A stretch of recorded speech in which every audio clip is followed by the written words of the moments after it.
Last week, the Sayadaw talked about sila, and he ended the discourse by summing up two types of sila. He ended up the discourse by summing up two sorts of adornments: an artificial adornment and a genuine adornment. The artificial adornment is that which is man-made, the externals, the frills and frolls which we put on, your face cream, your lipsticks, and so forth.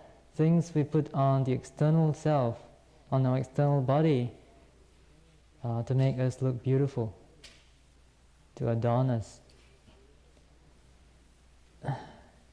But that sort of adornment is not quite genuine. It's not quite effective at times. No matter how much of these artificial external adornment one may adorn oneself with, if one's conduct, one's morality is lacking, is impure, then there is no real beauty. On the other hand, with genuine adornment, the adornment of sila, of morality, one's beauty can be quite outstanding even in the absence of cosmetics and other external adornments. လူဝိနည်း Human discipline. It is said that human discipline comprises the ability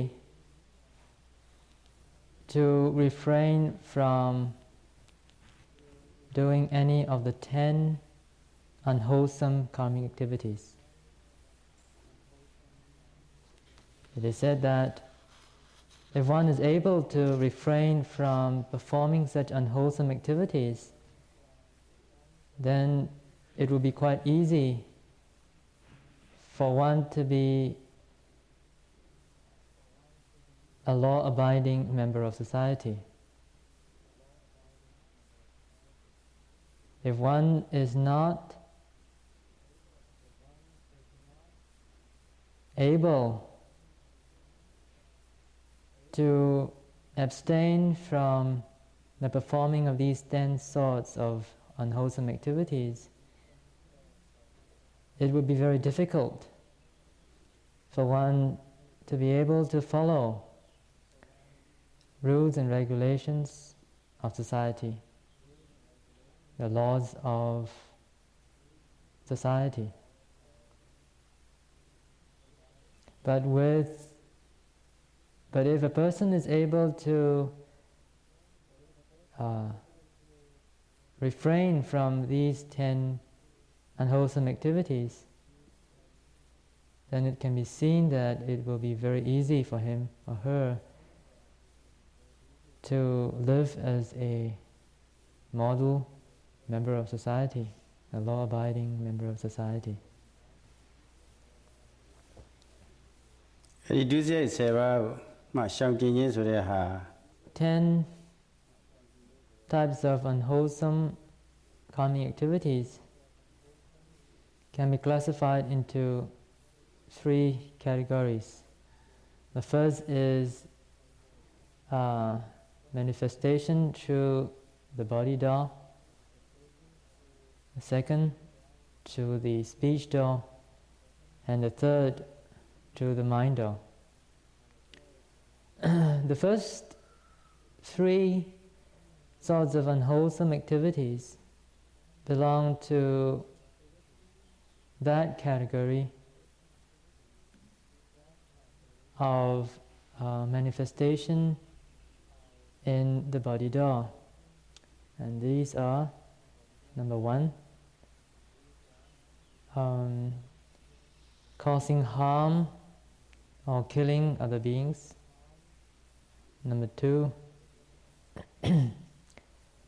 taking what does not belong to one, taking what is not given, stealing. Number three, sexual misconduct, adultery, or having sexual relations which are improper and illegal. အဲ့ဒီသုံးမျိုးမှရှောင်ကျဉ်ရတာဟာ The abstention from these three unwholesome activities through the body door is called sucharita,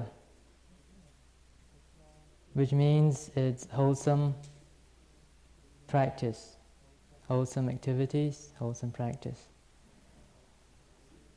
Now, the attitude of mind, the attitude behind the abstention of these unwholesome activities is quite important. Rather than abstaining from these activities out of a sense of fear of the consequences of what might happen, if one is able to refrain from doing these unwholesome activities out of a sense of humaneness, out of the heart of being a true and worthy human being,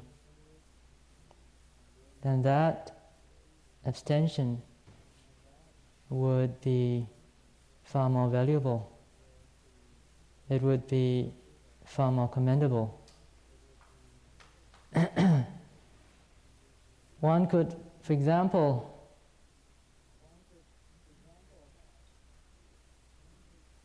go about abstaining from such unwholesome activities by being kindly considerate, being considerate to others, being considerate of others' feelings. That can be a very good motivating force. If there should occur within us any thoughts of aggression, wanting to cause hurt to another person, to kill, then let one try to put yourself in the other person's shoes, so to speak. What if you were the other person? If somebody else were to do the same thing to you, how would you feel?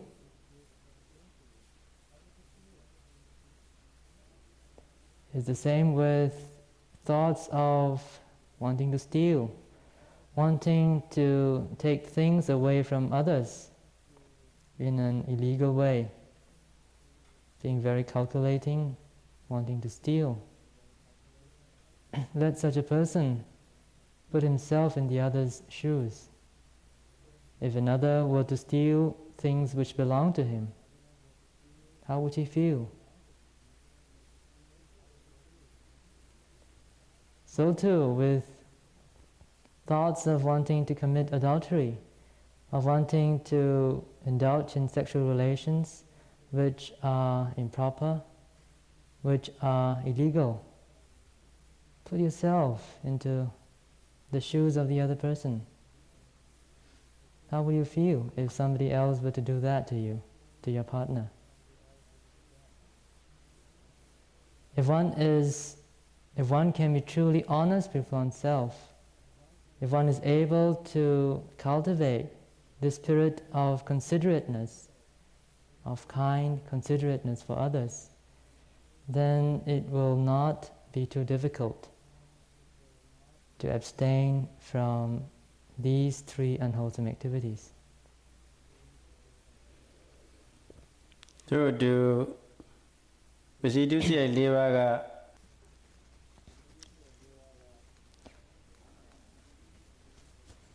this ability to be able to refrain from unwholesome activities based on kind and considerate motivations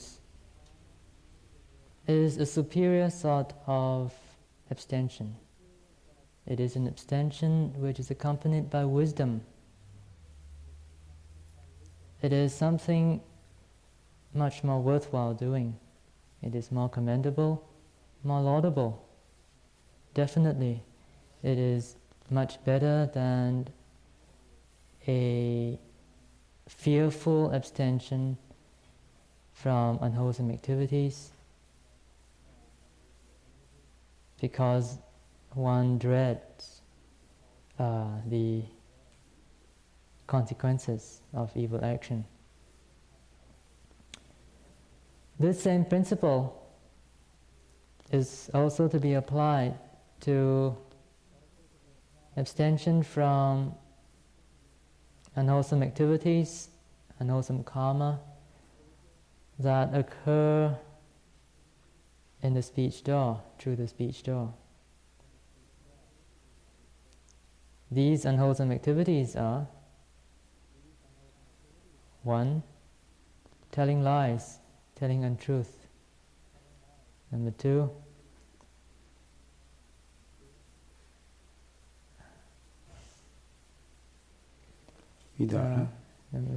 Number 2.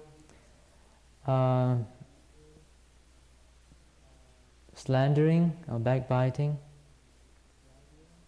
causing people who are in harmony, who are united, to be separated. Number 3 is talking speech which is harsh speech which will hurt other people's feelings. Number 4 is indulging in gibberish, in senseless talk, in useless talk, in frivolous gossip.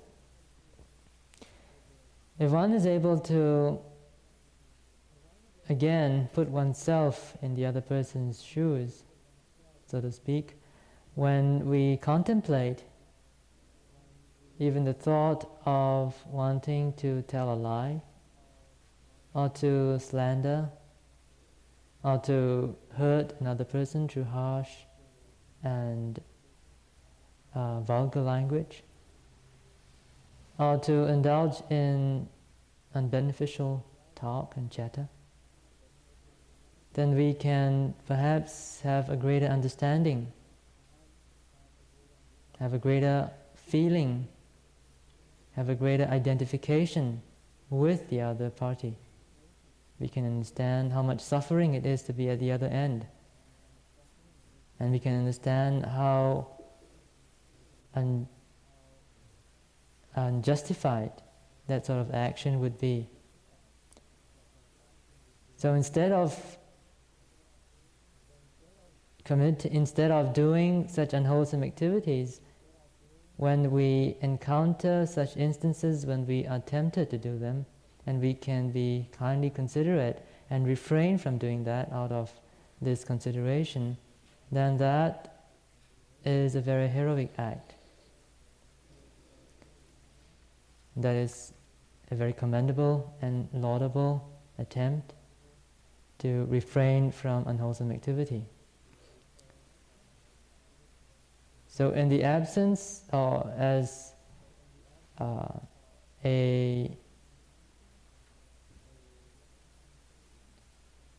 on the other hand, instead of these 4 types of unwholesome activities, one can engage in talk which is based on truth, with a very firm commitment to the truth. One can engage in pleasing talk, in speech which is a cause for harmony, for brotherhood, for fraternity and fellowship. One can engage in conversation and talk which are beneficial, and so forth.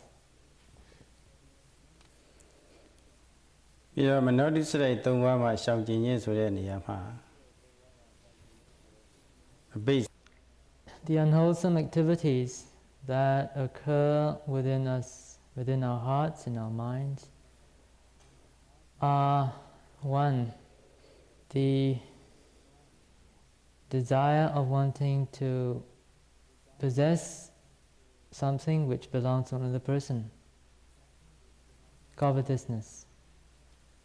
Number two, feelings of aggression, of wanting to cause hurt and harm to others, to kill, to torture.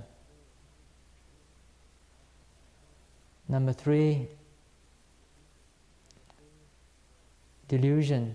It's a sort of wrong view where one holds very fast to the view that there is no such thing as a law of karma. Whatever that is done for good or for worse will not produce a corresponding result. ဒီတော့ If one is able to correct oneself and substitute these unwholesome negative mental states for corresponding wholesome ones, then again that would be a very commendable act. One could substitute covetousness for a willingness to help other people and an actual expression of it in actually helping others. And we can substitute metta, care, loving care for other people, substituting metta for that very aggressive feeling of wanting to cause hurt to others, wanting to kill others. And one can also substitute understanding of the law of karma, correcting one's views with respect to the understanding of the law of karma. This, of course, will be able to substitute for the last of the three unwholesome calming activities occurring in the mind. ဒီတော့ကုဏဒုစရိုက်10ပါးက So these 10 different sorts of unwholesome calming activities, if they are able, if they can be replaced or they can be abstained from, then one could in fact cultivate their opposites, like we talked about just now, their opposite numbers, the 10 types of wholesome activities.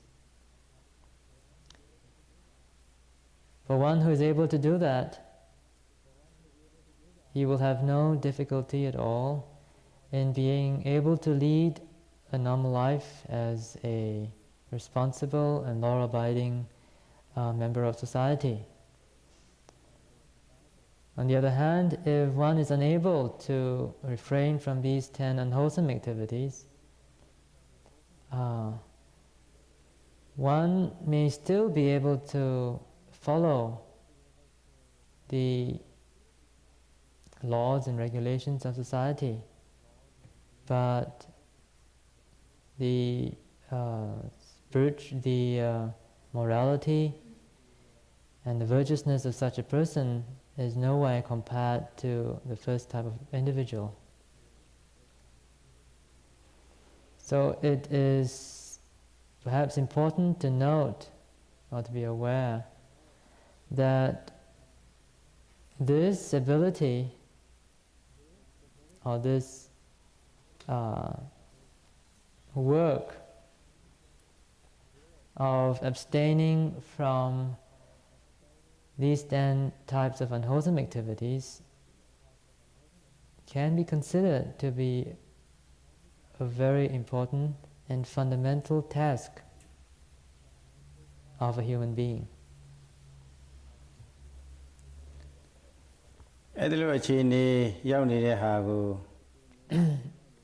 If one puts aside all religious prejudices and biases and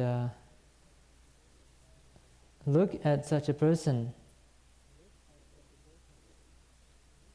and what would one be able to say? Is such a person who is able to be successful in refraining from these 10 unwholesome activities be a virtuous person?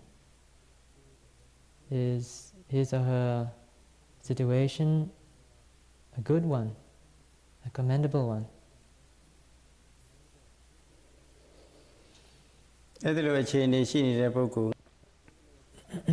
The scriptures give a very interesting analogy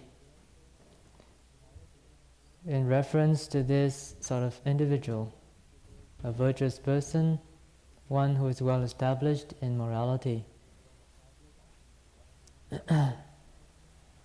It is said that such a person is comparable to, or the situation of such a person is comparable to that of a die when it is thrown upwards into the sky and falls down again on the table. No matter how you throw a die, it will invariably end up sitting on one side. It's a very stable position. So too for such a virtuous person, wherever he may be, here or in the hereafter, or in many other future lives, if he is well established in morality, then his position, his situation will always be favorable. It will be a firmly established situation for him wherever he may be.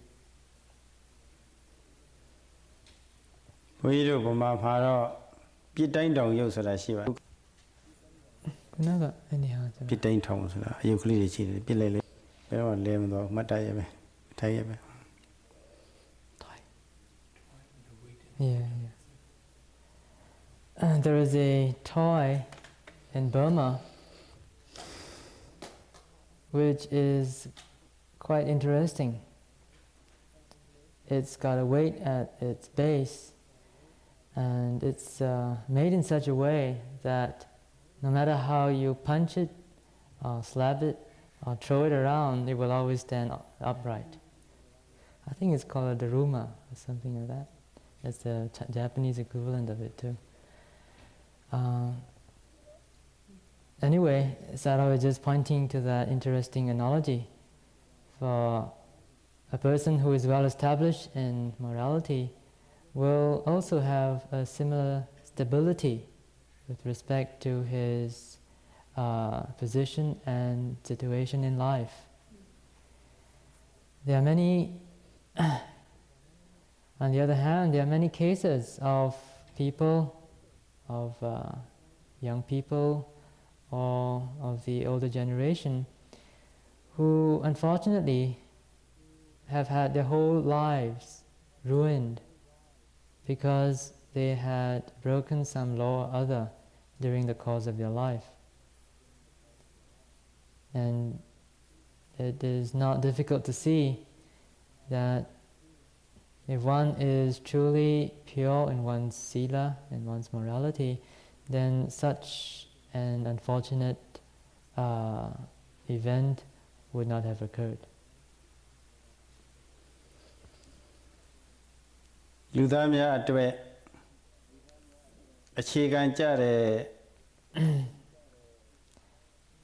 Perhaps we should all appreciate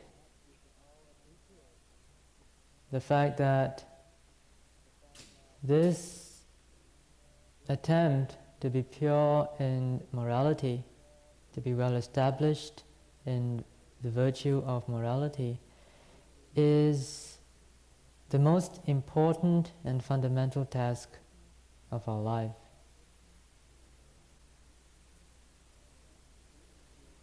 Yeah, Mimi do the telo a yejizo lungama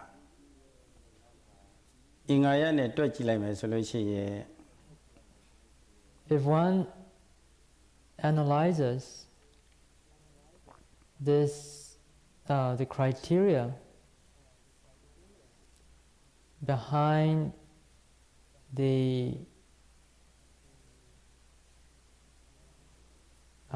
fact that behind the fact of the most important and fundamental task of our lives, we can see 6 factors. I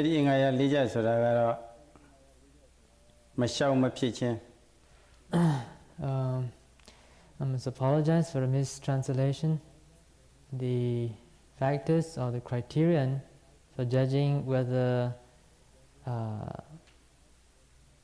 the task is the most important and fundamental task in one's life, only 4 rather than 6.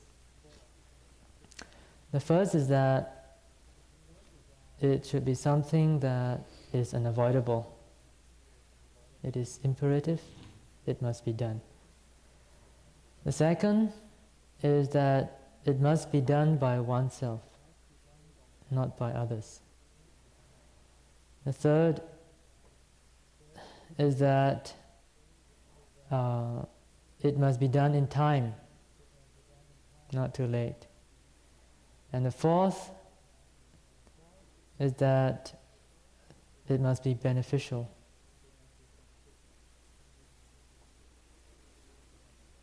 The first one, of course, is pretty obvious. If it must be it must be avoided rather than cannot be avoided.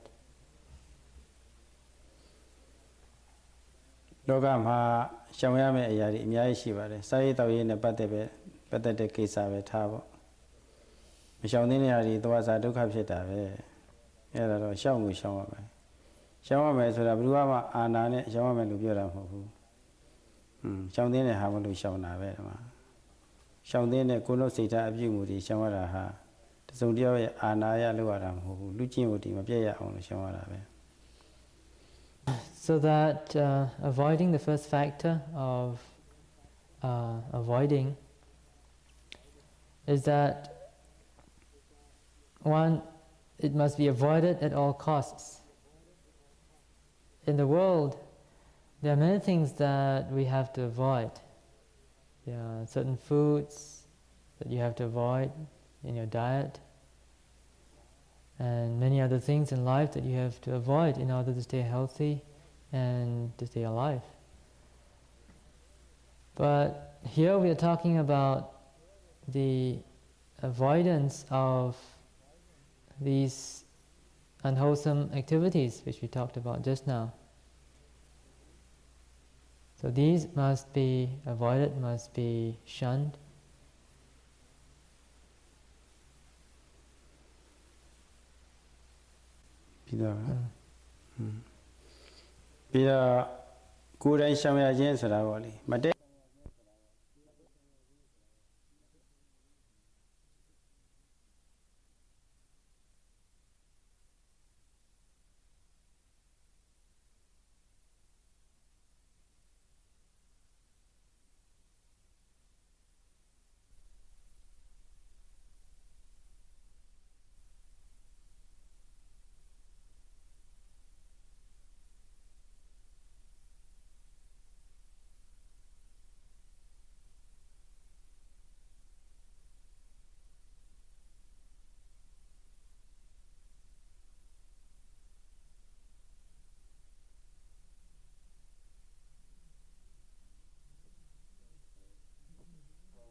Now this avoidance of doing the unwholesome activities must be carried out by oneself. It's very obvious. If there are certain foods, poisonous food for example, that must be avoided, it would be quite senseless for a parent, for example, to avoid the food, to avoid eating the food for the child. Even if the parent would avoid eating the food, but the child continues to eat it, then one can imagine the consequences. Similarly, it would be quite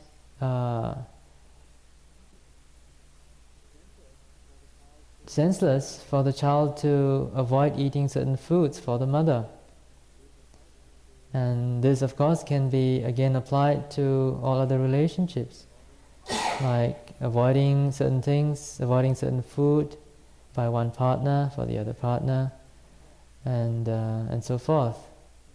So this is something which must be done by oneself, and it cannot be done on one's behalf.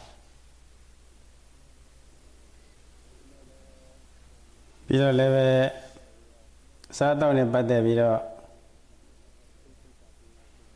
စိတ်သိပ္ပံပညာရှင်တွေဆိုတာရှိပါတယ်မင်းတို့စားကျင်တာတွေစားရကွာငါတာဝန်ခံတယ်ဆိုတာအခုအထိစိတ်သိပ္ပံပညာရှင်တွေမပေါ်သေးပါဘူးကြိုတင်ပြီးတော့ရှောင်ခိုင်းတာပဲစားကျင်တာတွေစားပြီးတော့ပျောက်အောင်ကုပေးမယ်ဆိုတာအခုအထိမပေါ်ထွက်သေးပါဘူးဒါလိုပဲတကူရှင်တူကမင်းတို့ဘယ်လောက်ပဲကိုလို့စိတ်ထားအပြုမှုတွေဆိုးဝါအဲ့ဒါတွေငါတူးတဲ့ကတာဝန်ခံတယ်ဆိုတာပေါ့လေအဲ့ဒါလည်းပဲစဉ်းစားစရာပါပဲ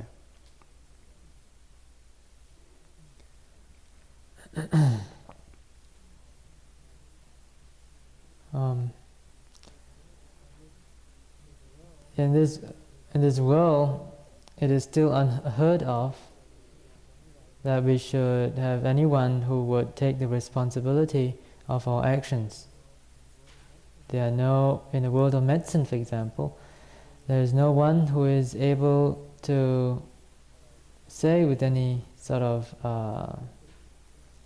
authority that he or she will take the responsibility of whatever you do. You can eat as much as you like, you can eat anything you want, but I'll make sure that you are cured later on. Now that sort of mentality is quite unheard of in this world. We can also apply this to the spiritual world. One perhaps can wonder if it is possible for another to take the responsibility of our actions.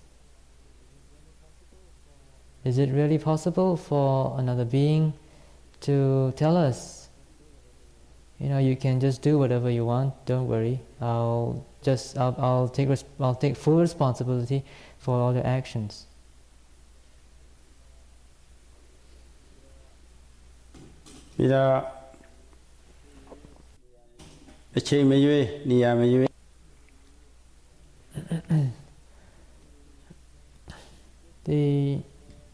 This brings us to the third criteria, and that is that it should be done all the time and also in time.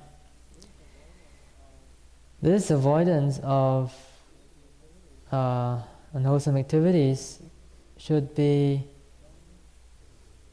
done wherever and whenever we are, wherever we are, and whenever the occasion arises. This can be compared to a person who has been directed or advised by his physician to abstain from certain foods, certain types of food in his or her diet. Now, if he were to just put on a show and abstain from that particular food in front of the physician or in front of his parents, and then to sneak into the kitchen later on in the day and to eat that food, then he will be doing himself harm. This advice has to be followed not only at times not only when we please, but throughout the time, if we want to get benefits, if we want to be able to enjoy the benefits of such a treatment. So too, these precepts, this morality, has got to be maintained throughout one's life. It is quite irrespective which part of your life or where you are. As long as you start to do it, then you should continue to maintain your purity of conduct wherever you are. And also it is important to do it on time. One should not be negligent, should not keep on postponing. For if one gets too old and it's too near one's deathbed, then it will be too late to observe the precepts. နောက်ဆုံးကတော့အကျိုးရများခြင်းဆိုတာပေါ့။သူကပြည့်အတ္တနိဗ္ဗာန်ပဲ။ The fourth ကောင်းတဲ့ပုဂ္ဂိုလ်တွေကတော့ဉာဏ်သာသာလေးနဲ့ The fourth factor is the benefits that it should have benefits. And benefits are not difficult to see. For a person who is quite established in morality, in sila, he will have a feeling of great satisfaction and joy when he reflects on his past actions, how he has been quite heroic in refraining from any of these unwholesome activities when tempted to do so at various occasions in the past. Now that sense of satisfaction, of joy, of rapture within him itself is a benefit that should not be underestimated. For those who are not able to be so well established in the purity of sila, then they make themselves vulnerable to self-judgment, to remorse, to regret, and so forth. And although they may be able to escape from that self-judgment and remorse and so forth during their course of life through various ways of escapism, he may not be so lucky when it comes to the time when he's just about to die. Lying in his deathbed, he may be filled with thoughts, unpleasant memories of the past, of how he had been untruthful, or how he had been aggressive and caused harm or hurt to other people, how he had not been restrained with regard to these unwholesome activities. There could be a real upsurge of great remorse, of sadness, of sorrow, of regret, but it is too late. And such a person will unfortunately be unable to die in peace. Now, the benefit is that for a person who is virtuous with respect to morality, he will be able to gain the respect and honor of wise people. And even if his deeds,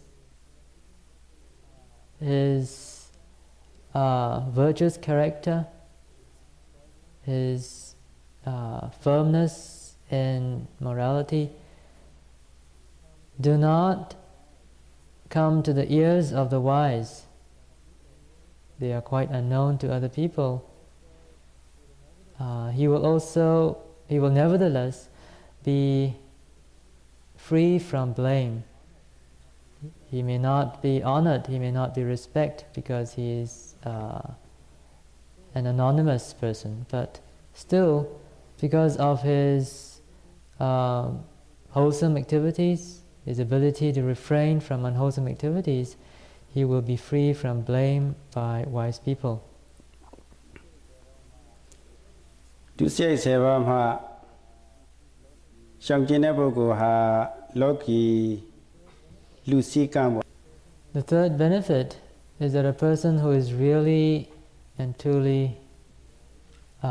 established in morality, being a person of virtuous character, he or she will find it quite difficult to transgress local laws and regulations. Since he is a law-abiding person and he is quite free from the punishment that comes from having broken the law. So that again is another benefit, because it means that there is freedom from persecution by other people, by legal authority, and so forth. အဲ့ဒါတွေရှောင်ကျဉ်ခြင်းဖြင့်ယခုတိုက်ရှင်စေကာလလူဘဝအစဉ်တမ်းမြင့်အောင် Another benefit is freedom from the danger of falling into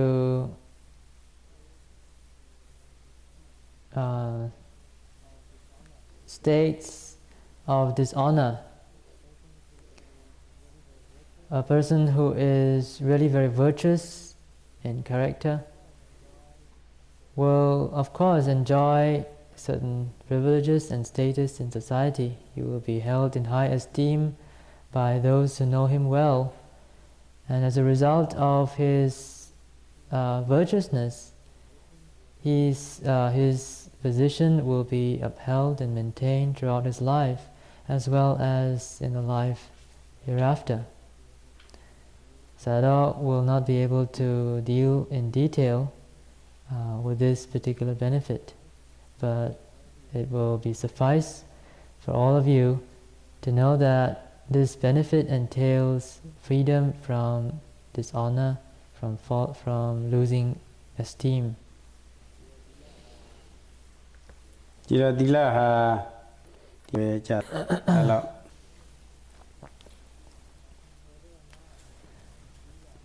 Whether or not sila is an important fundamental task of your life can be judged by applying these 4 criteria that was mentioned.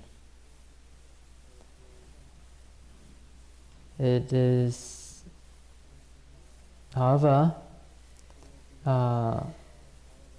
it will be useful for all of us, however, to appreciate the fact that for a person who is quite established in morality, he or she will automatically become a humane and law-abiding citizen. And since time is up, Sayadaw would like to end today's talk by hoping that all of you will appreciate this fact that morality is the most important and fundamental task of your life, so that you will be able to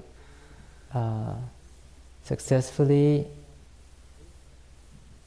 attempt to complete that task, and having been established in morality, you will take a step further and cultivate wholesome mental states through meditation and be able to finally achieve nirvanic bliss.